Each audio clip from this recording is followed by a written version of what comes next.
Hello बच्चों, आज हम बात करेंगे transport of oxygen through blood in big details. तो it is important for your NEET exam, JIPMER as well as your AIIMS exam and other competitive exam also. तो यहाँ पर हम देखेंगे कि ऑक्सीजन किस तरह से क्या होता है, अपना बॉडी में ट्रांसपोर्ट होता है। तो धीरज रखिए, एक एक करके मैं पूरा ये क्या करता आपको सॉल्व कराता।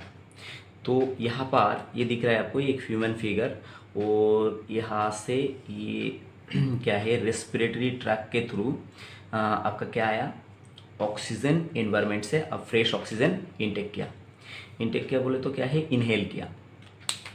अब ये जो रेस्पिरेटरी ट्रैक है इसको बोलेंगे हम trachea.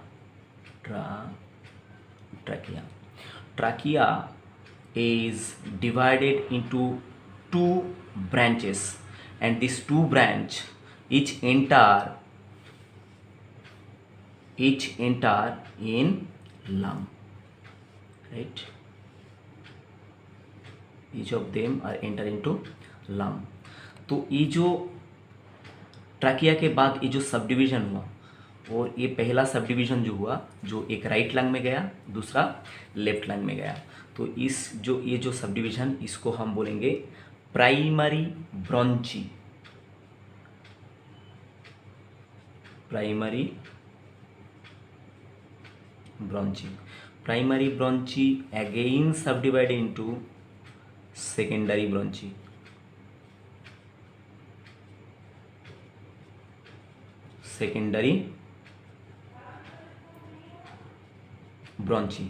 Now secondary bronchi again subdivided into what? Tertiary bronchi। Tertiary bronchi को मैंने 3 डिग्री लिख दिया, अब टर्शियरी ब्रोंची लिख देना। Tertiary bronchi now further subdivided so many division, and ultimately हम इसको मिटा दे रहे हैं बच्चों, आप समझ लेना कि ये लंग के अंदर ही है। टर्शियरी ब्रोंची अल्टीमेटली बहुत सारा सब डिवीजन में डिवाइड होता है, और ये हम पकड़ लेते कहाँ पर, यहाँ पर आके मानिए कि ये क्या है, इसको बोलेंगे हम एल्वियोलर डक्ट। ये हो गया अपना कौन सा, alveolar duct. Now alveolar duct again ये क्या हुआ, एल्वियोलर डक्ट जो है अगेन ये क्या हो गया, सब डिवाइडेड हो गया, ये हो गया फिर से सब डिवाइडेड, ठीक है। और ये जो सब डिविजनल पॉइंट है, डिविजनल पॉइंट, इसको हम बोलेंगे एट्रियम, ठीक। तो एट्रियम से यहाँ पर एक स्पेशलाइज स्ट्रक्चर डेवलप होता है। ये जो ब्रांचिंग है, मैं खाली एक जगह का ब्रांचिंग को ड्रॉ कर रहा हूँ, तो आप इसको देख के बता सकते हैं ये क्या है। ये सारा एयर सैक्स मीन एक स्पेशलाइज क्या है, एयर सैक्स, जिसको हम क्या बोलेंगे, एल्वियोलाई। क्या बोलेंगे बच्चों, इसको बोलेंगे हम एल्वियोलाई। तो हमने एक ड्रॉ किया, एक्चुअली ये लॉट्स ऑफ एल्वियोलाई, तो इसको हम बोलेंगे एल्वियोलर सैक,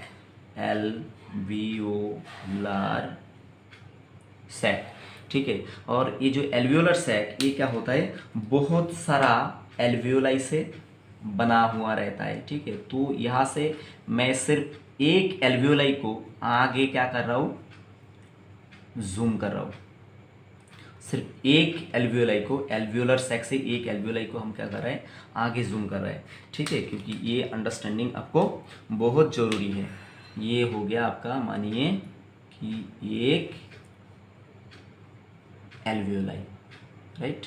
अब देखिए इसके दौरान आपने क्या सीखा, ये जो ऑक्सीजन अंदर आया, ये ऑक्सीजन क्या हुआ, ट्रैकिया के थ्रू पहले आ गया, कहाँ पर, ट्रैकिया के थ्रू यहाँ पर पहले आ गया आपका प्राइमरी ब्रोंची, बाद में सेकेंडरी ब्रोंची, बाद में टर्शियरी ब्रोंची, उसके बाद बहुत सारा डिवीजन पार करके आया एल्वियोलर डक्ट से ये कहाँ पर आ गया, अल्टीमेटली एल्वियोलर सैक से ये कहाँ चला गया, ये हो गया अपना एल्वियोलाई, ठीक है। एल्वियोलाई में आ गया, कौन आ गया, ऑक्सीजन, ठीक। तो यहाँ पर ये आ गया आपका ऑक्सीजन, ऑक्सीजन आ गया, ऑक्सीजन O2 मतलब ऑक्सीजन। अब यहाँ पर एक बात और क्लियर करना है आपको कि मानिए कि ये हो गया आपका वेन्यूल। तो वेन्यूल क्या होता है, ये एल्वियोलाई के अंदर प्रवेश करता है। तो एल्वियोलाई के अंदर प्रवेश करके ये क्या होता है, ये कैपिलरी में बढ़ जाता है। कैपिलरी में बढ़ के ये निकल जाता है किसके थ्रू, ये निकल जाता है आर्टरियोल के थ्रू। ठीक, तो ये क्या है, फाइन वेन्यूल। ठीक है, जो बड़ा वेन डिवीजन होते होते होते छोटा वेन में डिवाइड हो जाता है तो उसको क्या बोलते हैं, वेन्यूल, वेन्यूल। और ये हो गया आपका कौन सा, आर्टरियोल,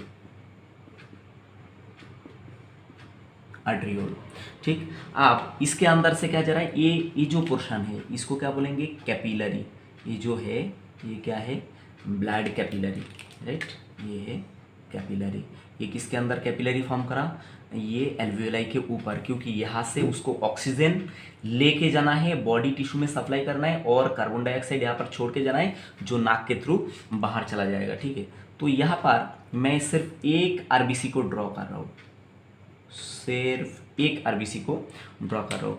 अब ये आरबीसी को मैंने बाई कलर से बनाऊंगा, दो कलर से बनाऊंगा, क्योंकि ये एक तो कार्बन डाइऑक्साइड यहाँ पर दे के जाएगा, एल्वियोलाई में दे के जाएगा, और ऑक्सीजन क्या करेगा, यहाँ से लेके चलेगा। तो ये जब वेनस ब्लड से आया, वेनस ब्लड से आया तो ये डीऑक्सीजनेटेड ब्लड होके आया। तो डीऑक्सीजनेटेड ब्लड को मैं रिप्रेजेंट करूँ ब्लैक कलर से। तो डीऑक्सीजनेटेड ब्लड में क्या है, कार्बन डाइऑक्साइड, और ये कार्बन डाइऑक्साइड क्या कर रहा है, कार्बन डाइऑक्साइड ये कहाँ पर, ये एल्वियोलाई से बाहर, कहाँ पर, मतलब ये एल्वियोलाई में आया। एल्वियोलाई के बाद ये कहाँ आएगा, टर्शियरी ब्रोंची, टर्शियरी ब्रोंची के बाद सेकेंडरी, उसके बाद प्राइमरी, प्राइमरी होके ये कहा जाएगा ट्रैकिया में, ट्रैकिया के थ्रू ये नाक से बाहर निकल जाएगा। और जब भी कार्बन डाइऑक्साइड निकल जाएगा तो ये क्या हो जाएगा, ऑक्सीजन को एक्सेप्ट करने के लिए रेडी हो जाएगा। तो ऑक्सीजन क्या करेगा, ये जो आरबीसी है ये ऑक्सीजन को क्या कर लेगा, यहाँ पर कैप्चर कर लेगा, और ये चला जाएगा कहाँ पर, आर्टरियोल में, आर्टरियोल में। उसके बाद आर्टरियोल डिवाइड हो जाएगा आर्टरी में, बड़ा आर्टरी में, और थ्रू आउट द बॉडी क्या करेगा, ये ऑक्सीजन को ट्रांसपोर्ट कर देगा। अब ऑक्सीजन को कहाँ पर ट्रांसपोर्ट करेगा, यहाँ पर देखिए, ये बहुत ही बड़ा एक प्यारा सा टिश्यू है। ठीक है, बहुत ही प्यारा सा एक क्या है, टिश्यू है, राइट, ये एक टिश्यू है। और ये टिश्यू अभी क्या है, ये टिश्यू अभी सैड है। ठीक है, ये टिश्यू जो है अभी सैड है। क्यों सैड क्यों है, क्योंकि इसको ऑक्सीजन चाहिए और ऑक्सीजन मिल नहीं रहा है। तो यहाँ से ये क्या करा, ये जो ऑक्सीजन कैरी करके लाया आरबीसी, ये आरबीसी जो ऑक्सीजन कैरी करके लाया, ये ऑक्सीजन इसको डोनेट कर दिया। तो टिश्यू क्या हो गया, टिश्यू देखो हैप्पी, अभी हैप्पी हो गया, राइट, ये टिश्यू अभी हैप्पी। क्यों, क्योंकि इसको रेस्पिरेशन के लिए, मेटाबॉलिज्म के लिए क्या चाहिए था, ऑक्सीजन, और ये ऑक्सीजन इसको मिल गया, तो ये अभी हैप्पी है। और ये ऑक्सीजन को यूटिलाइज करके इन्होंने क्या बना दिया, बताइए, इन्होंने बनाया कार्बन डाइऑक्साइड, और एक कार्बन डाइऑक्साइड कहाँ पर, वेन में चला गया, वेन के थ्रू फिर ये वेन्यूल में गया, अल्टीमेटली लंग में गया, लंग से ये जो पाथवे बताया मैंने, ये पाथवे से ये बाहर एग्जिट हो गया। ठीक, तो यहाँ तक मैं उम्मीद करता हूँ कि ये जो स्कीम है, बेसिक स्कीम, ये आपको समझ में आया। अब हम क्या करेंगे, बिग डिटेल्स, जो रियल ऑक्सीजन ट्रांसपोर्ट, उसमें हम एंटर करेंगे, राइट। तो बच्चों, ऑक्सीजन अपना बॉडी में दो फॉर्म से ट्रांसपोर्ट होता है। एक तो होता है प्लाज्मा के थ्रू डिसॉल्व स्टेट में, प्लाज्मा के थ्रू कैसे होता है, डिसॉल्व स्टेट में, डिसॉल्व स्टेट में, डिसॉल्व स्टेट में वो भी कितना परसेंट, ओनली 3%। और बाकी जो major percent 97% oxygen is carried by haemoglobin, haemoglobin. और हीमोग्लोबिन जब ऑक्सीजन को पकड़ लेता है तो इसको हम क्या बोलेंगे, इसको बोलेंगे ऑक्सी हीमोग्लोबिन। तो ऑक्सी हीमोग्लोबिन के फॉर्म में कितना परसेंट ट्रांसपोर्ट हो जाएगा, 97%, मीन मेजर परसेंट, और 3% ट्रांसपोर्ट हो जाएगा किसके थ्रू, प्लाज्मा के थ्रू डिसॉल्व स्टेट में। अब इसके दौरान मैं आपको ये जो haemoglobin, champion molecule, the master molecule, जो क्या करता है, oxygen as well as carbon dioxide को ट्रांसपोर्ट करता है। अब ये हीमोग्लोबिन के बारे में मैं कुछ बातें आपको बताना चाहूँगा। जबकि मैं कार्बन डाइऑक्साइड ट्रांसपोर्ट जब पढ़ाया था तब भी आपको थोड़ा इन्फॉर्मेशन दिया था। आप यहाँ पर क्या है, हीमोग्लोबिन के बारे में थोड़ा सा डिटेल्स आइडिया आपको मैं प्रोवाइड कराना चाहूँगा। ठीक, तो ये मानिए ये कौन सा सेल है, आपको देख के ये कौन सा सेल लग रहा है, ये एक आरबीसी है। ठीक है, और ये आरबीसी को मैंने क्या कर दिया, कट कर दिया। ठीक, ये आरबीसी को कट कर दिया। तो आरबीसी को आधा अगर कट कर दिया तो ये क्या है, अंदर इसको क्या दिख रहा है, साइटोप्लाज्म। क्या दिख रहा है बताओ, साइटोप्लाज्म। और इस साइटोप्लाज्म में जो चैंपियन प्रोटीन बैठा हुआ है, जो चैंपियन प्रोटीन बैठा हुआ है, तो ये प्रोटीन को हम जूम करते हैं तो इसका नाम क्या हुआ, हीमोग्लोबिन। हीमोग्लोबिन। ठीक, और मैंने प्रीवियसली भी बताया था और भी एक बार आपको प्रैक्टिस करा के दे रहा हूँ। तो ये जो हीमोग्लोबिन ये दो पार्ट से बनता है, एक तो होता है हिम और दूसरा जो है ये होता है ग्लोबिन प्रोटीन। Globin protein. अब ये जो हिम है, हिम में एक्चुअली एक मेटालिक आयन रहता है, एक खास मेटालिक आयन जो आपका एग्जाम पॉइंट ऑफ व्यू के लिए बहुत ज़्यादा इंपॉर्टेंट है। और वो खास मेटालिक आयन क्या है, Fe+2, जिसको हम किसके नाम से जानेंगे, फेरस आयन। क्या बोलेंगे इसको, फेरस आयन, राइट। तो फेरस आयन का स्टेट कौन सा है, Fe+2। अगर फेरस आयन जो है ये क्या है, हेल्दी हीमोग्लोबिन। हेल्दी हीमोग्लोबिन में क्या रहता है, फेरस आयन रहता है, मतलब Fe+2।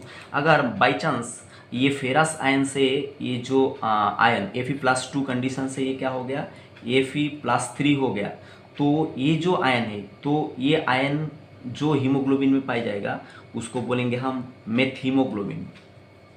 Meth HAEMO, haemo, methaemoglobin. और ये मेथहीमोग्लोबिन क्या होता है, टॉक्सिक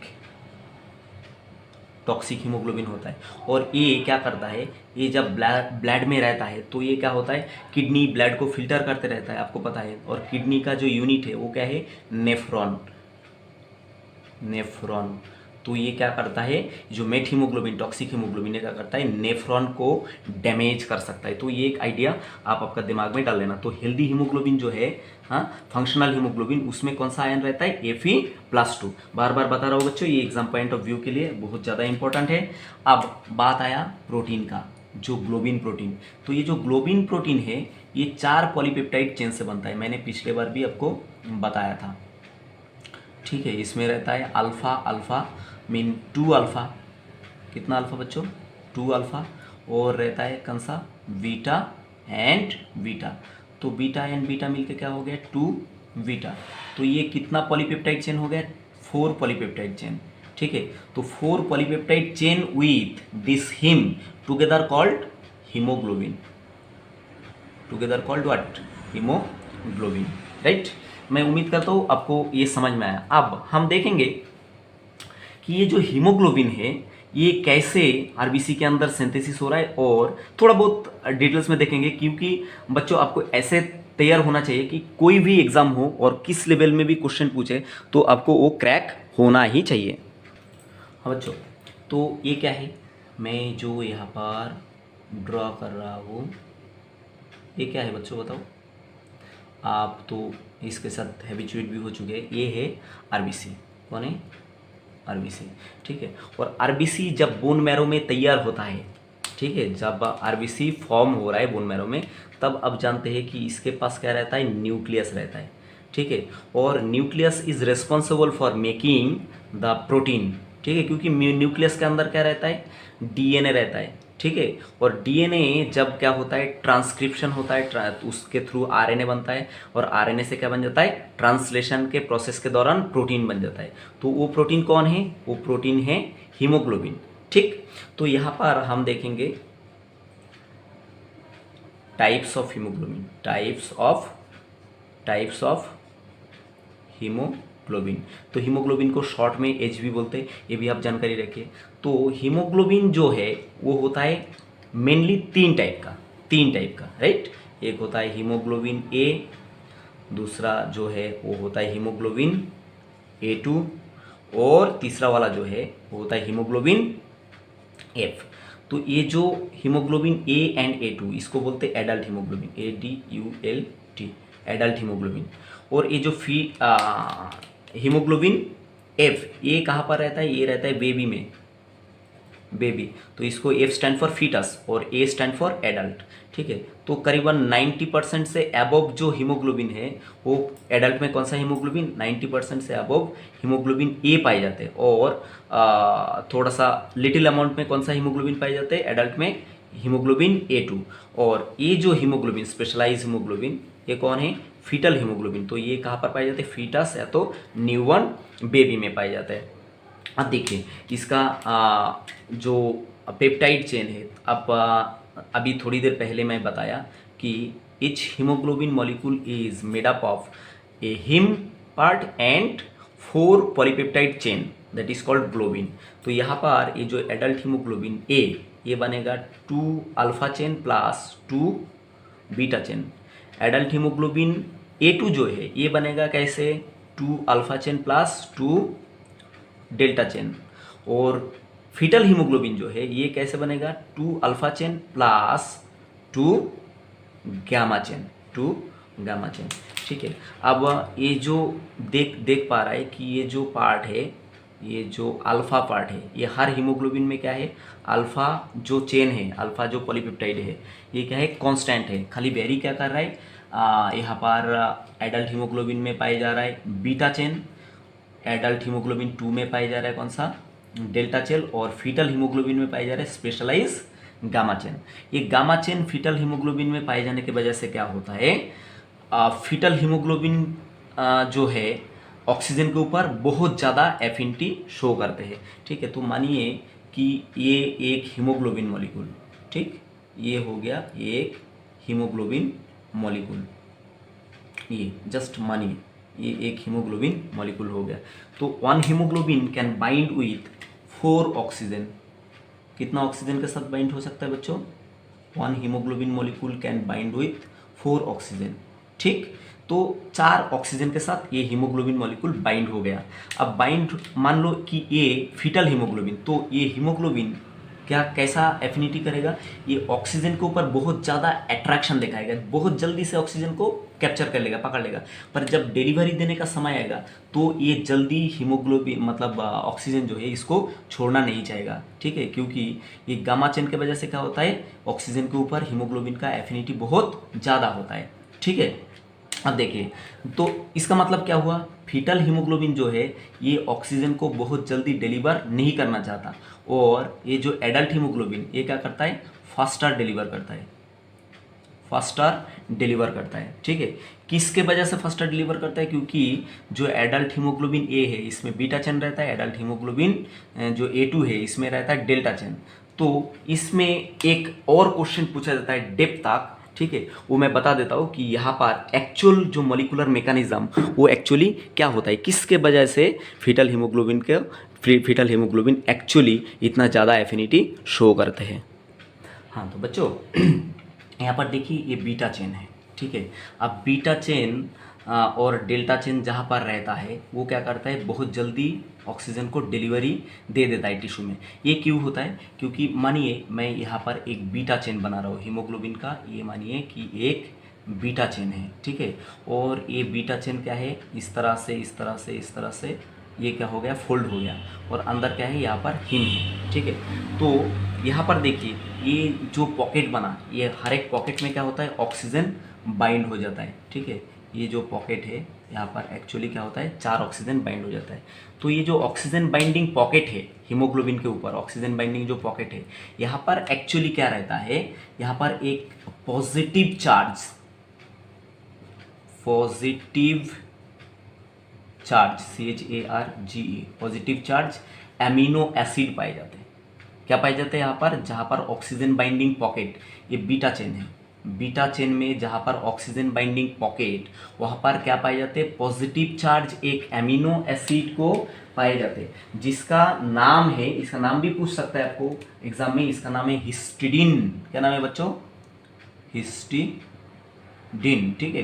तो हिस्टिडीन जो एमिनो एसिड ये क्या है, कंटेन करता है पॉजिटिव चार्ज, और ये पॉजिटिव चार्ज वाला जो पॉकेट है ऑक्सीजन बाइंडिंग, ठीक है, ये क्या करता है, ये बहुत जल्दी एक प्रोडक्ट को अट्रैक्ट कर लेता है, ठीक है, बाइंड कर लेता है, जिसका नाम 2,3 DPG, मतलब 2,3 डाइफॉस्फोग्लिसरेट, 2,3 डाइफॉस्फोग्लिसरेट। तो 2,3 डाइफॉस्फोग्लिसरेट क्या होता है, इजीली जाके ऑक्सीजन बाइंडिंग पॉकेट में जाके बाइंड हो जाता है, किसके साथ, हिस्टिडीन के साथ। और हिस्टिडीन के साथ जब भी 2,3 DPG बाइंड हो जाता है तो क्या होता है, ये पटाख से ऑक्सीजन को क्या करता है, डिलीवरी दे देता है। पर यहाँ पर क्या होता है, ये जो गामा चेन, ठीक है, तो गामा चेन में क्या होता है, ये जो ऑक्सीजन बाइंडिंग पॉकेट था यहाँ पर, वो ऑक्सीजन बाइंडिंग पॉकेट में हिस्टिडीन के जगह कोई और नेगेटिव चार्ज प्रोटीन को कैरी करता है, नेगेटिव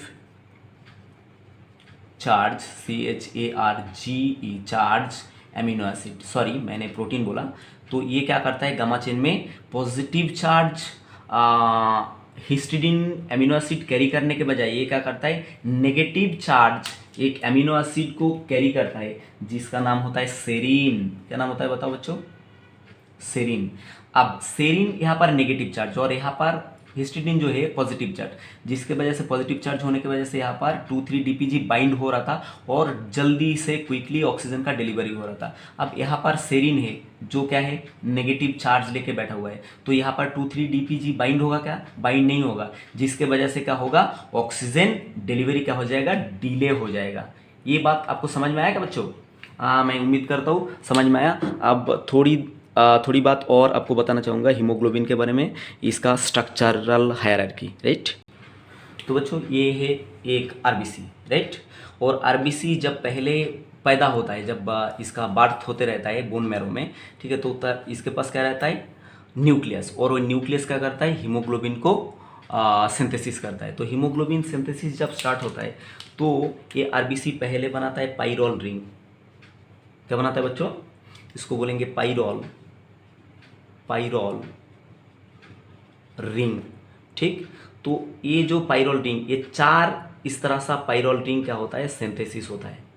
कितना पाइरोल रिंग सिंथेसिस होता है बच्चों, 4 इस तरह का पाइरोल रिंग सिंथेसिस होता है, ठीक है। होता है तो लाखों करोड़ के तादाद में। तो मैं बताना जा रहा हूँ कि एक हीमोग्लोबिन कैसे बनता है। तो 4 पाइरोल रिंग जब इस तरह से असेंबल होता है, 4 पाइरोल रिंग जब इस तरह से असेंबल होता है तो इसको हम बोलेंगे porphyrin ring, porphyrin ring, RING ring, porphyrin ring या तो प्रोटोपोरफायरिन रिंग। अब देखिए ये जो पोरफायरिन रिंग, इसको मैं सिंप्लीफाइड वे में यहाँ पर दिखा रहा हूँ, ठीक है, कि मानिए ये जो है ये क्या है, पोरफायरिन रिंग, ठीक। इस तरह से इतना कॉम्प्लेक्स नहीं करते, ये पोरफायरिन रिंग है। तो पोरफायरिन रिंग सिंथेसिस हो गया और इसके सेंटर में यहाँ पर क्या है, Fe+2 लग गया। जैसे मैंने बताया था ये फेरस आयन Fe+2। तो ये जो स्टेट है इसको हम अभी बोल देंगे हिम, इसको हम क्या बोल देंगे, हिम। तो ये हिम प्रोडक्शन हो गया। अब क्या है, ग्लोबिन सिंथेसिस करना बाकी है। तो मैंने बताया था कि ग्लोबिन कितना चेन रहता है, ग्लोबिन का 4 चेन रहता है, 2 alpha chain and 2 beta chain, ठीक है। तो अब मानिए कि ये जो हिम पार्ट, इसको मैं और सिंप्लीफाइड करने जा रहा हूँ। मानिए कि ये जो हिम पार्ट है ये क्या है, जस्ट ये हो गया आपका हिम पार्ट, ये क्या हो गया, हिम पार्ट। और इसका सेंटर में क्या है, हिम पार्ट का सेंटर में क्या है, ये कौन सा, Fe+2 आयन, जैसे कि फेरस आयन। तो ये हिम पार्ट के साथ मानिए कि एक चेन बाइंड हो गया, एक चेन बाइंड हो गया, ये अल्फा का एक चेन बाइंड हो गया। तो मानिए कि ये एक अल्फा चेन है, ठीक है, ये एक अल्फा चेन। तो इसको आप क्या बोलेंगे, ये हिम के साथ क्या है, अल्फा चेन एक बाइंड हो गया, मतलब एक ग्लोबिन चेन बाइंड हो गया। तो इसको अभी क्या बोलेंगे, हीमोग्लोबिन, हीमोग्लोबिन, ठीक है। पर ये कंप्लीट हीमोग्लोबिन नहीं है, ये हो गया हीमोग्लोबिन मोनोमर, ठीक है। इस तरह से 4 मिल जाएगा तो क्या बोलेंगे, उसको बोलेंगे कंप्लीट हीमोग्लोबिन। जैसे कि ये हो गया हीमोग्लोबिन मोनोमर, तो यहाँ पर एक और अल्फा चेन मान लो कि यहाँ पर जुड़ गया और इसका सेंटर में क्या है, हिम, ठीक है। तो ये भी क्या है, अल्फा चेन, तो 2 अल्फा हो गया, ठीक है, ये हो गया 2 अल्फा। अब हमको और क्या चाहिए कंप्लीट हीमोग्लोबिन होने के लिए, 2 बीटा, क्या चाहिए हमको, 2 बीटा। तो मानिए कि ये जो है ये क्या है, बीटा चेन जुड़ गया, ये दोनों क्या है, बीटा चेन, और इसका सेंटर में क्या है, ये है अपना कौन सा, Fe+2 आयन। तो अभी ये 2 बीटा चेन हो गए, 2 बीटा चेन। तो अभी क्या पैदा हो गया, 2 beta chain, 2 alpha chain with him, देखो विथ हिम। तो ये जो स्ट्रक्चर है, टोटल स्ट्रक्चर, ये जो टोटल स्ट्रक्चर है, ये जो टोटल स्ट्रक्चर, इसको बोलेंगे हम हीमोग्लोबिन, 1 कंप्लीट हीमोग्लोबिन, ठीक है। अब मोनोमर हट गया, ठीक है, ये हो गया कंप्लीट हीमोग्लोबिन। अब देखिए कंप्लीट हीमोग्लोबिन के पास क्या है, देखिए 4 हिम ग्रुप है, ठीक है, यहाँ पर ए एक हिम ग्रुप, ये एक हिम ग्रुप, ये एक हिम ग्रुप, ये एक हिम ग्रुप, और हर एक हिम ग्रुप का खासियत क्या है, they can carry on oxygen molecule, ये क्या कर सकता है, बाइंड कर सकता है एक ऑक्सीजन मॉलिक्यूल के साथ। मतलब एक हीमोग्लोबिन मॉलिक्यूल कितना ऑक्सीजन को कैरी कर सकता है, 4 ऑक्सीजन को कैरी कर सकता है।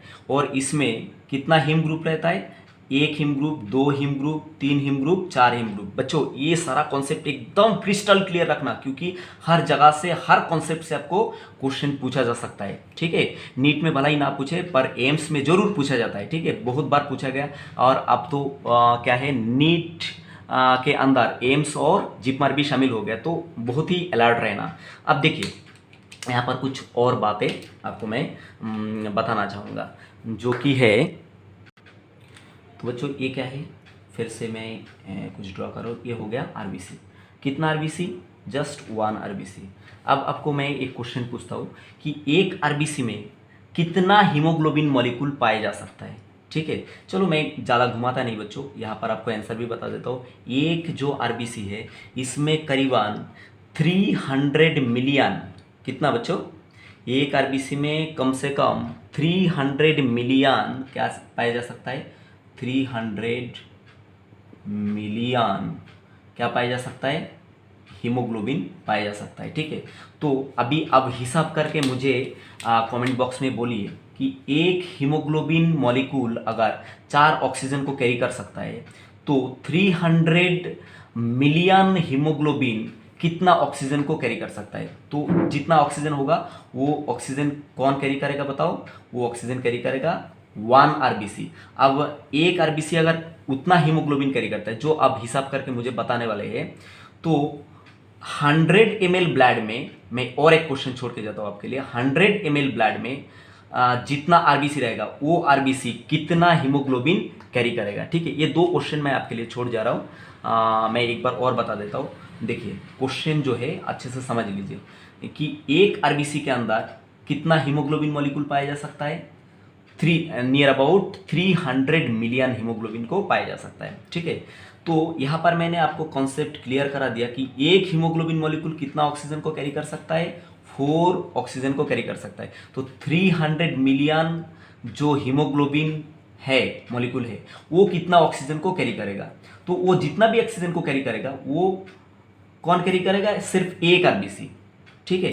तो 100 ml ब्लड में, ये हो गया क्वेश्चन नंबर 1। तो 100 ml ब्लड में कुछ आरबीसी का अमाउंट होगा, वो भी आप ढूंढ के मुझे बताइएगा कितना 100 ml ब्लड में कितना आरबीसी पाए जाते हैं, और 100 ml ब्लड में जितना आरबीसी पाए जाते हैं वो 100 ml ब्लड कितना ऑक्सीजन को कैरी करता है। बस ये 2 क्वेश्चन मुझे अब बता दीजिएगा, ठीक है, ऑनेस्टली बताइएगा। अब देखिए, अब एक और कॉन्सेप्ट यहाँ पर लेके आ रहा हूँ आपके लिए, बहुत ही तगड़ा कॉन्सेप्ट है। तो बच्चों इससे पहले मैं आपको कार्बन डाइऑक्साइड ट्रांसपोर्ट पढ़ाया, ठीक। तो मैं पूछना चाहूँगा कि carbon dioxide is more soluble in blood or oxygen is more soluble in blood. ये क्वेश्चन का आंसर मुझे बताओ, आप अगर बता सकते हैं, ठीक है। चलो मैं ही बता देता, carbon dioxide, yes, carbon dioxide is more soluble in blood than oxygen. It is, carbon dioxide is near about 20 time more soluble in blood than than oxygen. ये बात आपको उम्मीद करता हूँ कि समझ में आया। ठीक, अब हम ये देखेंगे कि ये जो ऑक्सीजन और कार्बन डाइऑक्साइड ट्रांसपोर्ट हो रहा है, ठीक है।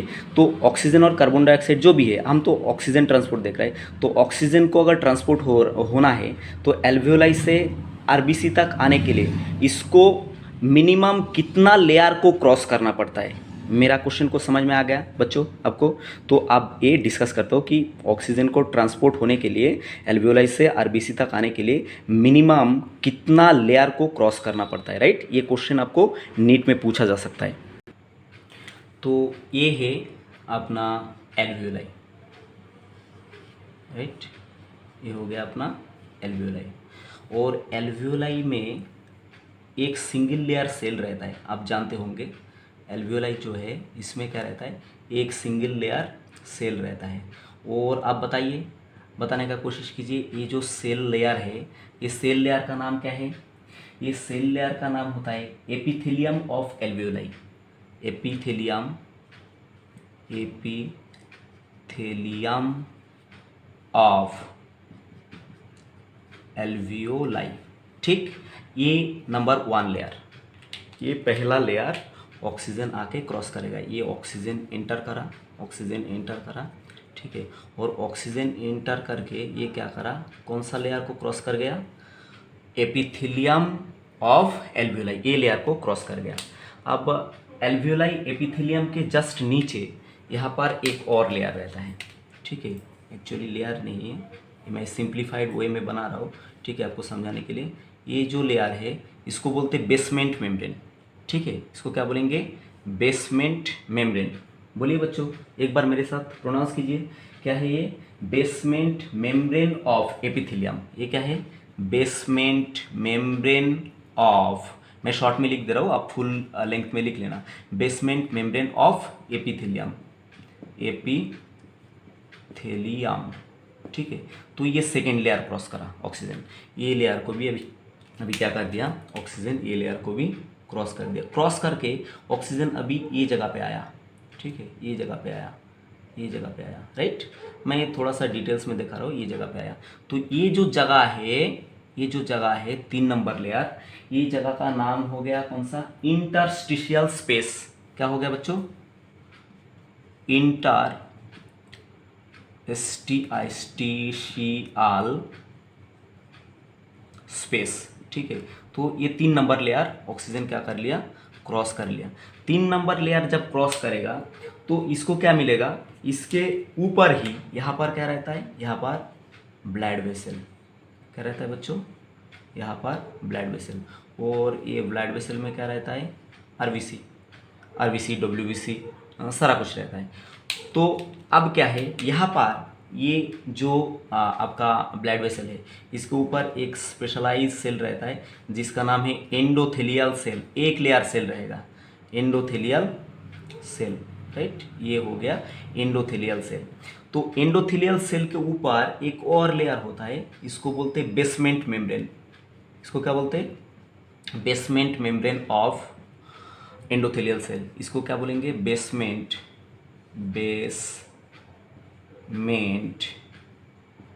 मेम्ब्रेन ऑफ एंडोथेलियल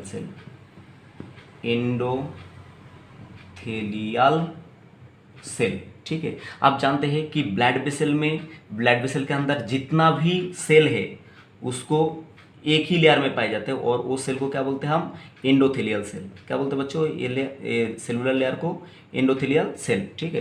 तो ऑक्सीजन इसके बाद क्या करते हैं? ये बेसमेंट मेम्ब्रेन को क्रॉस करते हैं, ठीक है। तो ये हो गया लेयर नंबर 4। बेसमेंट मेम्ब्रेन को क्रॉस करने के बाद ये जो लेयर है सेलुलर लेयर, इसको बोलेंगे एंडोथेलियल लेयर,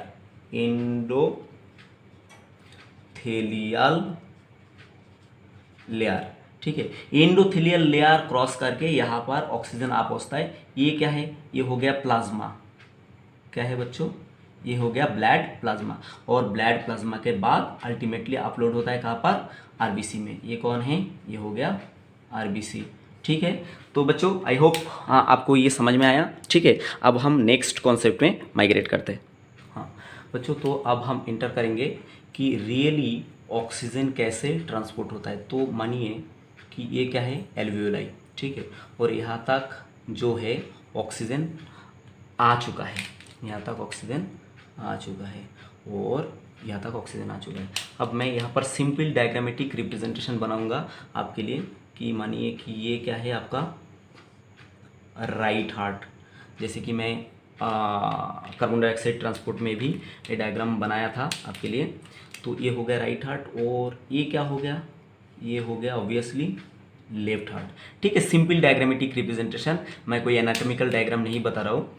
तो अब क्या होता है यहाँ पर, ये राइट हार्ट जो है ये क्या होता है, राइट एट्रियम से बनता है एंड राइट वेंट्रिकल से बनता है, और लेफ्ट हार्ट जो है ये क्या होता है, left atrium and left ventricle से बनता है।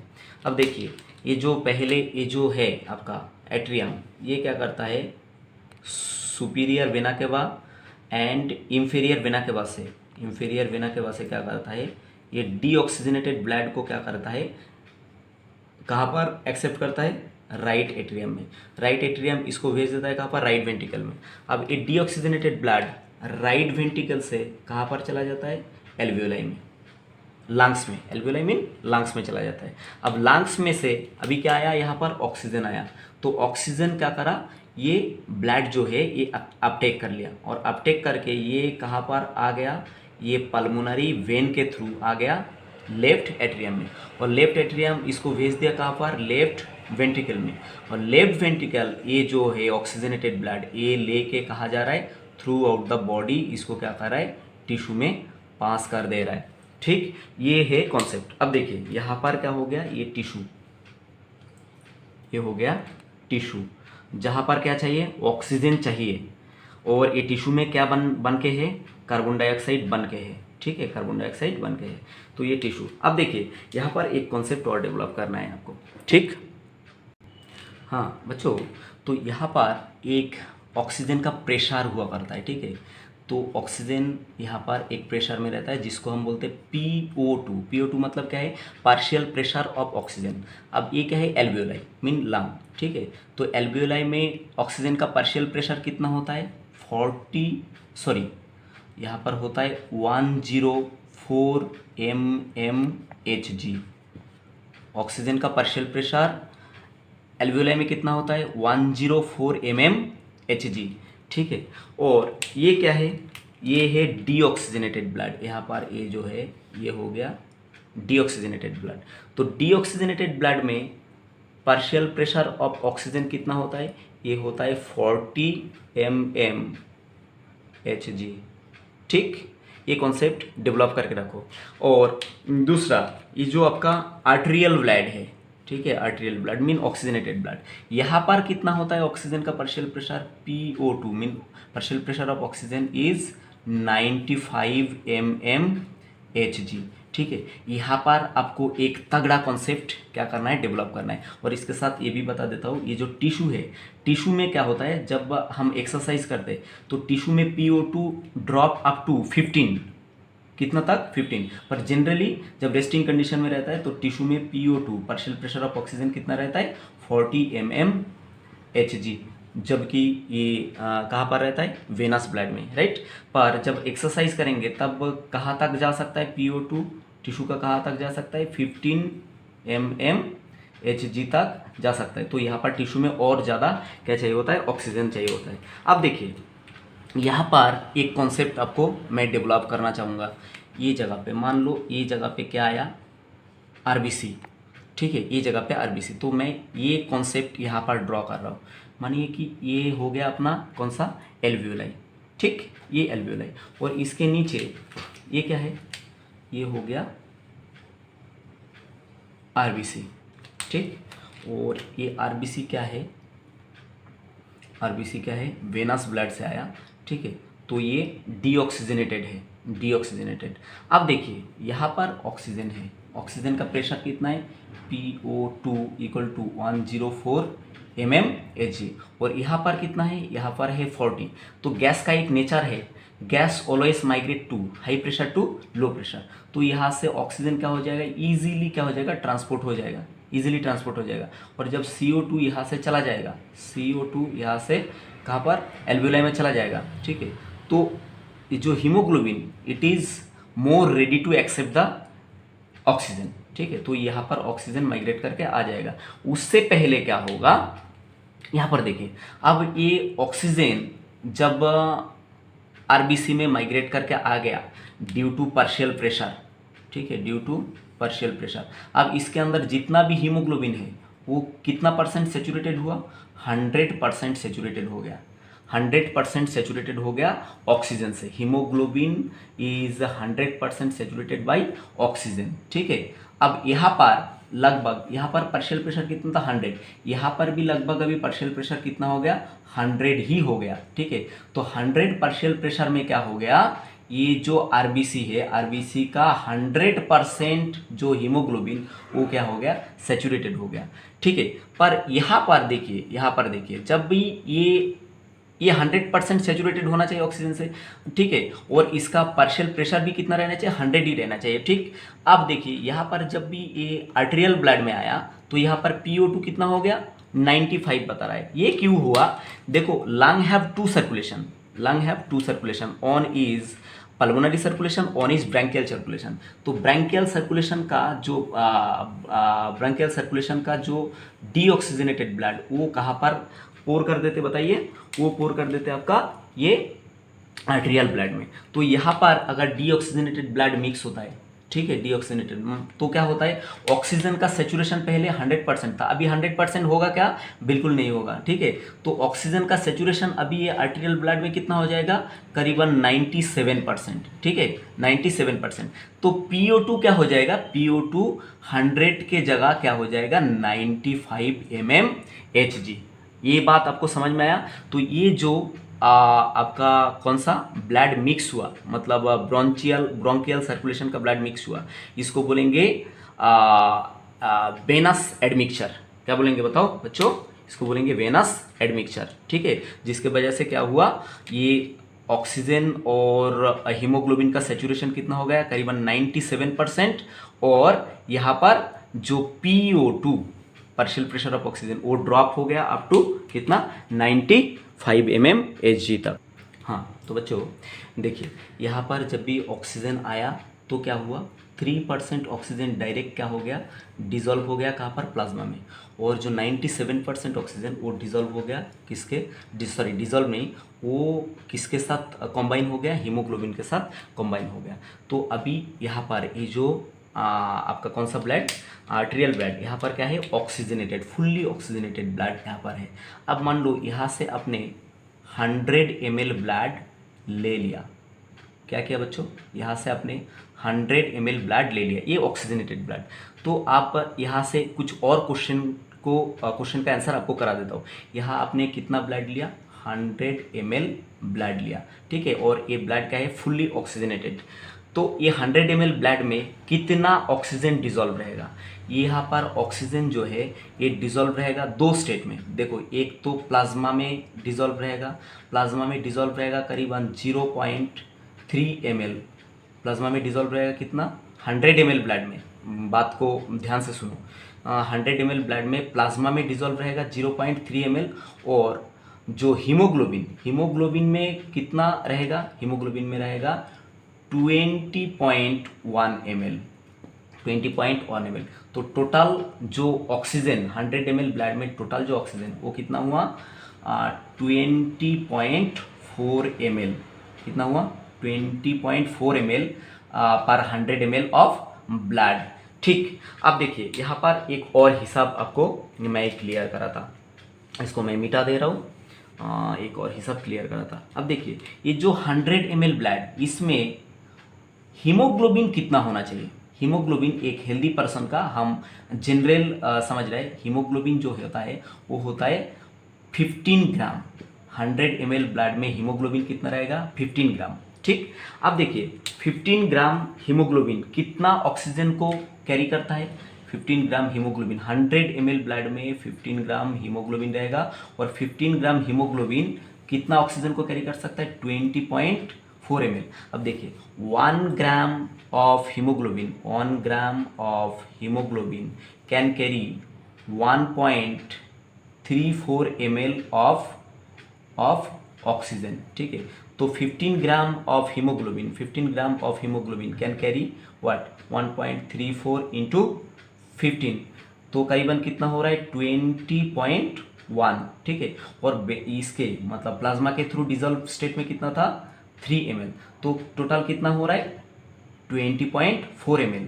पर एग्जैक्टली ऐसा ब्लड में नहीं मिलता। एग्जैक्टली हम कितना कंसीडर करते हैं अकॉर्डिंग टू एनसीईआरटी देखना, अगर कोई एडल्ट में 15 ग्राम हीमोग्लोबिन क्या हो रहा है पाया जा रहा है, तो वो क्या करते हैं, वो 15 ग्राम हीमोग्लोबिन जो है वो 20 ml ऑफ ऑक्सीजन को 20 ml ऑक्सीजन को कैरी करता है। तो इतना कम क्यों हुआ, इतना कम इसलिए हुआ, तो ये कॉन्सेप्ट के साथ ये आपको को रिलेट करना है, क्योंकि देखो यहाँ पर ये वेनस एडमिक्सचर हुआ था, ये कौन सा ब्रंकियल सर्कुलेशन का डीऑक्सीजनेटेड ब्लड यहाँ पर मिक्स हुआ था, ठीक है, जिसके वजह से 100% सेचुरेशन ऑक्सीजन नहीं था, ठीक है। हीमोग्लोबिन 100% सेचुरेशन नहीं था, 97% था, जिसके वजह से कितना ml कम हो गया, ये जो 4 ml ये कम हो गया, और यहाँ पर ऑक्सीजन का मतलब कैरिंग कितना हो गया 20 ml ऑक्सीजन कैरी करता है कौन 100 ml ऑफ ब्लड, ठीक है, जिसमें कितना हीमोग्लोबिन पाए जाते हैं 15 ग्राम हीमोग्लोबिन को पाए जाते हैं, राइट।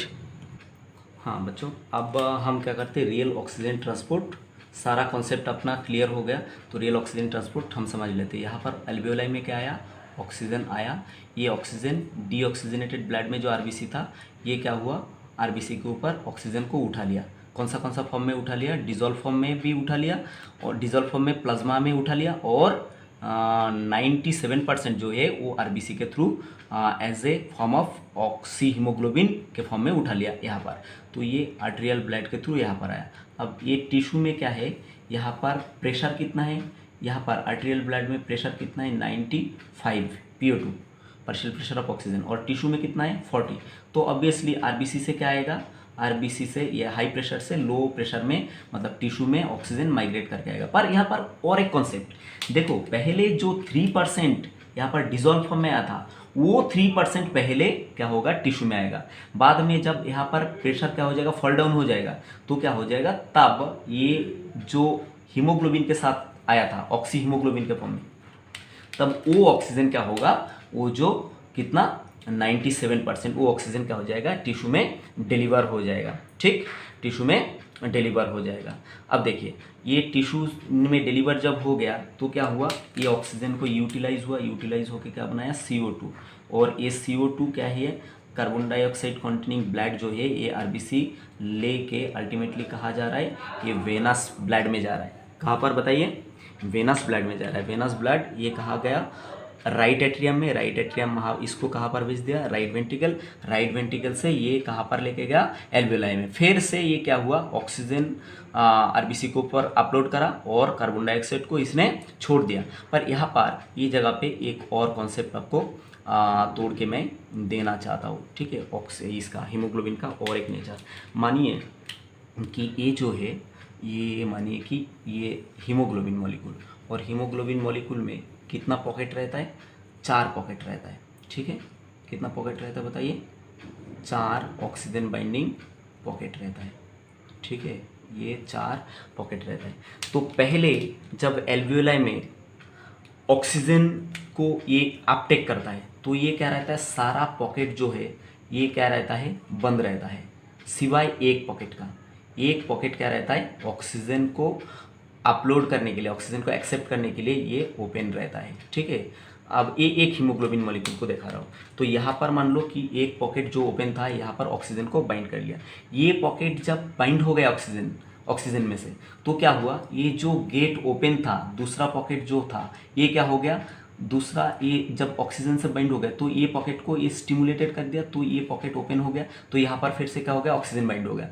जब भी ये पॉकेट में बाइंड हुआ ऑक्सीजन तो ये पॉकेट क्या है दूसरा पॉकेट को स्टिमुलेट करा, और ये पॉकेट का गेट भी क्या हो गया ओपन हो गया, तो फिर से यहाँ पर ऑक्सीजन बाइंड हुआ, और तेजी से क्या हुआ ये पॉकेट को स्टिमुलेट किया, स्टिमुलेट करने के बाद क्या हुआ यहाँ पर गेट ओपन हो गया, पॉकेट ओपन हो गया, और यहाँ पर और तेजी से क्या हुआ ऑक्सीजन बाइंड हो गया।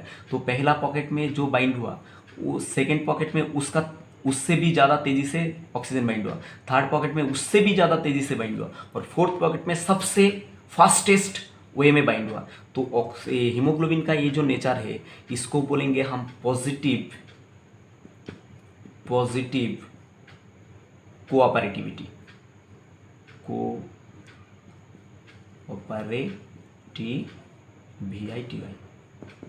Positive cooperativity.